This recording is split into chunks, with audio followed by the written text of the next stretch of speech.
All right. Welcome back, everybody, to Altcoin Daily. My name is Aaron. Of course, the reason you subscribe is because on a daily basis, we break down what's going on in the cryptocurrency space. We make things easy to understand. In this video, if I had $1,000 to spend on cryptocurrency December 2020, preparing for January 2021, knowing what we know, knowing the trends, knowing the news, knowing everything that's being built and going on in the market today, which coins would I buy? Well, I'm going to share with you the coins that I've been looking at. Keep in mind, I'm not a financial advisor. I'm only speaking for myself. This is not financial advice. It is simply news, opinion, and for informational purposes only. But I will share with you the coins. I will make my arguments, and you're going to have to let me know in the comments below which one of these coins that I've picked you like, or actually I'm only going to get to 5 coins, so let me know in the comments below which coins you're looking at December 2020. Like the video, support the channel, make sure you watch the whole thing to find out the reasons I picked these 5 coins. Now let's get started with number 1. Number 1 coin on the list is Ethereum. There are so many different metrics that are looking bullish for Ethereum. Let's list them. Metric number 1, Ethereum's mining difficulty hits an all-time high. When this happens with Bitcoin, this is touted by the Bitcoin community as being extremely bullish for the strength of the network. So for Ethereum, this is surely a bullish sign as well. And Ethereum mining difficulty has hit an all-time high on the 27th of November, so very recently. Let's continue with on-chain data. 8 things, pay attention. This is all according to Spencer Noon. So these are his thoughts. I will read them. Number 1, Ethereum has just under 500 daily active addresses, a figure that has nearly doubled year to date. Number 2, Ethereum now dwarfs everything in the crypto space in fees paid, including Bitcoin, a clear sign that it is the most useful network in the world. Number 3, more than 80 billion gas is now being used on a daily basis. This is a sign that Ethereum block space demand has never been higher. Number 4, more than 16 billion in stablecoins have now been issued on Ethereum. This figure has gone parabolic since the start of the year. Number 5, there are now nearly 1 million DeFi users, up 10x from the start of the year. This is a sign that Ethereum's biggest use case has gone parabolic, and it's true. All that stuff is being built on Ethereum. Number 6, there is now more than 14 billion total value locked in DeFi, with 5 different projects having more than 1 billion total value locked, a sign that the ecosystem is maturing rapidly. Number 7, 150 Bitcoin has been ported to Ethereum, a sign that Ethereum is becoming an economic vacuum for all assets, starting with Bitcoin. And then finally, number 8, DEXs on Ethereum has done 20 billion in volume over the last 30 days, bringing their combined total to 86 billion this year, a sign that DEXs can compete with top centralized exchanges. Beyond that, Google Trends, Ethereum at its highest levels since February of 2018. Again, this is touted as bullish when it happens to Bitcoin, so why wouldn't all this stuff be bullish when it happens to Ethereum? And finally, before we move on to the next coin, as we know, PayPal recently started offering Bitcoin, Ethereum, Bcash, and Litecoin. We have seen the volume increase since PayPal started. We know the percentages of what people are buying, so the takeaway is this: 69% of the crypto bought on PayPal is Bitcoin, 31% is Ethereum. And knowing the volume, that's 26 million of demand chasing 2.8 million of newly mined coin supply, the demand for Ethereum is now 10x outstripping the supply. And actually, finally, this is a bullish scenario, a bullish 2-year scenario for Ethereum. 25% locked up by never sellers, people hodling Ethereum, 20% locked in DeFi, 15% locked in balance sheets, 5% locked at Grayscale, 3% locked in ETH bonds. If 70% of the ETH supply is locked up in 2 years, then in 2022, annual issuance drops from 4.5% to nearly zero. Demand but no supply, supply side crisis. This is a bullish possible scenario for Ethereum. That's the reason it makes our list today at 5 coins. If I had $1,000, what am I looking at? Coin number 2 on today's list is Compound. If you are unfamiliar with Compound, it is a platform that lets users lend cryptocurrency to other individuals. It is the third largest DeFi platform with 1.5 billion in assets locked up in its smart contracts. To borrow cryptocurrencies with Compound, a user has to put up collateral that exceeds the amount they are borrowing. Now, the reason that I've picked Compound is, well, first of all, what's interesting about Compound is that this was one of the projects that really kicked off the big DeFi summer bubble of 2020. But unlike a lot of other projects that topped out in August and September, this project topped out in June and has been in consolidation mode ever since. Now, what's even more interesting is, although the project topped out in price in June, which is right here, total value locked has only increased. It's exponentially increased since the price topped out. And although it's been making some news recently, this is seemingly a bad thing. Oracle exploit sees 89 million liquidated on Compound. This isn't a problem with Compound itself, more of a problem with the Oracle exploit.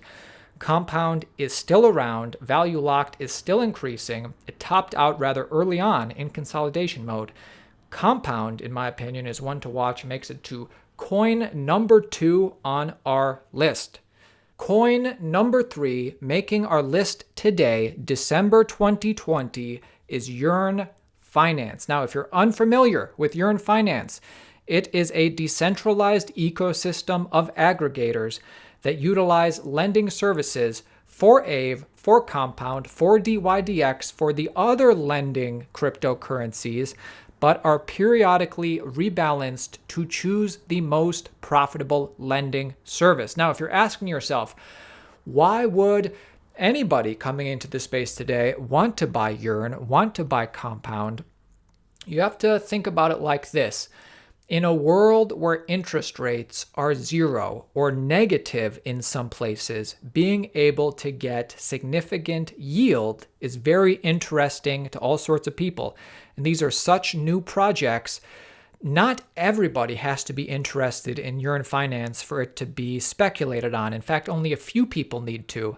And since Ethereum's ecosystem is so big and still increasingly interesting to people, only a small percentage of those people have to be interested in earning a yield for these things to keep increasing in value. Now, the news is this. Yearn Finance has been actively integrating with multiple DeFi protocols of late, and Cover Protocol is the latest addition to this chain of partnerships. Yearn founder Andrew Cronje announced the Yearn Cover merger earlier today, stating that Cover will become the backstop Cover provider for the Yearn product suite as well as for DeFi as a whole.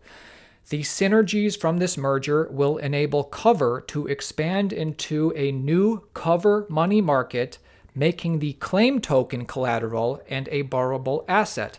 Meanwhile, Yearn will get coverage for vaults and will be able to offer users a reduced risk product. TLDR, this week alone, Yearn has announced multiple partnerships. Yearn has partnered with Cream Finance and will launch its zero collateral lending platform, Stable Credit using Cream.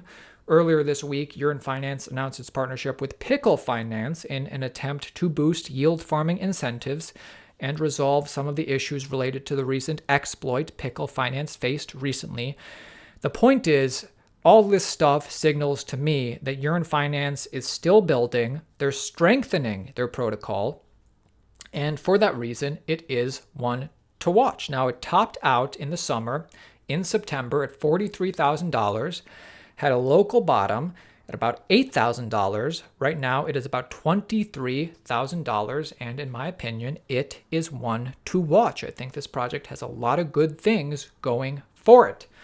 Next coin on our list is Chainlink. The news is this. Beam announces integration with Chainlink's Oracle network. Privacy-focused blockchain Beam has announced that it will be integrating Chainlink's price feed to help its developers build DeFi apps. The initial integration will focus on using Chainlink oracles to maintain collateralization of Beam's confidential stablecoin protocol, while also supporting the Beam ERC20 bridge for moving assets between the Ethereum and BeamX blockchain. According to Beam, the protocol chose Chainlink for its live, time-tested, decentralized price oracles that are already proven to secure billions of dollars in on-chain volume. And he said this November 27th. So that's the news. The reason that I like Chainlink is for the same reason that I think Ripple or XRP was such a good hold, obviously, for 2017, 2018, early 2018, is because what Chainlink does best, in my opinion, is the same thing that Ripple used to do well, and that's just the marketing machine, providing Oracle services to tons of different projects on a daily, weekly basis, keep this project at the forefront of the news, and for that reason, and also the reason that it has yet to break major market support. So it ran up all the way to $18,000, local bottom at about $8. Right now, price of only $13. As long as this major market support isn't broken, Link has a pretty active community, pretty strong narrative. I think it could continue. It could be one of those projects like Ripple was in 2017. Now, the final coin that I'm picking for today's list is Curve Finance. Yes, we were heavy on DeFi coins in this video, and that's simply because if you look at DeFi, many metrics continue to increase. So, we always asked that question, a year or two ago, what's better, new altcoins or old altcoins? I think the answer is clear. It is new DeFi altcoins. Altcoins of the past were trying to copy Bitcoin, be a better money. Coins of the future are doing lending and borrowing, and at least are differentiating themselves that way and getting a good yield in a world where interest rates are negative is appealing to people. So Curve Finance votes to disperse $3 million in fees to governance token holders. Curve Finance, a decentralized exchange, will distribute nearly $3 million in accrued fees to the platform's governance token holders following a community vote. On Friday, a week-long voting period seeking to determine how admin fees were to be allocated closed in favor of token holders. Now, in 3 days, some $2 million worth of fees accrued before the vote opened and will head to community members' coffers. The protocol will continue to disperse fees on a weekly basis following the initial payout, according to the CEO of this decentralized project. And so that's why Curve is making our list. Curve DAO token right now trading at 62 cents.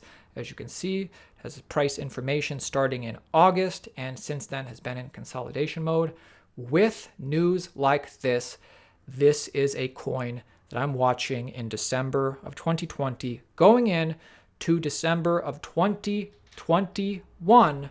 That is all today, my friends. My name is Aaron at Altcoin Daily. If you got value in this video, give it a like and let me know which coins you think are interesting that I missed on this list, because I could only get to 5. All right, my friends, I will see you tomorrow.